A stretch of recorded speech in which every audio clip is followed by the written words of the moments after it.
Yes, good morning. This is Jane. Thank you for the opportunity to introduce myself. By the way, I have no problem working during EST hours as I'm already used to this time zone. As for my background, I've worked as an outsourced customer support for 8 years. I worked I worked with Capital One and DirecTV as a customer service representative. Those roles really helped me strengthen my communication, organizational, and problem solving skills before doing freelance executive assistant roles. My first big client as a work from home executive assistant was with Jeff Tamburello. He is a real estate leader in Southwest Florida, specifically in Fort Myers. I worked for him for 8 years. What I did was I managed his database of over 1,000 members. What I do is I communicated event details, coordinated flights, and provided daily administrative support. After 2022, I continued supporting executives in different industries. An example is I worked with a CEO of Largo.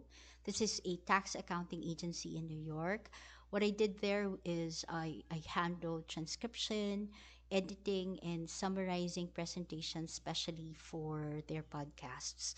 I also bring recruitment experience, having recently managed hiring task for an Australian client at Pandora. This is in Australia. In that role, I was responsible for sourcing and interviewing candidates for both on site managers and store staff. That gave me the opportunity to really sharpen my ability to balance the business needs of the company with the strengths and potential of each candidate. There, I learned how important it is to look beyond just qualifications. I also considered their personality, their cultural fit, and the long term value, um, their value to the team. So yeah, those experiences taught me how to manage the entire hiring process with both professionalism and of course empathy, making the company standards were met while also ensuring the candidates experience. So there, thank you for listening. So I look forward to speaking to you soon. Bye bye.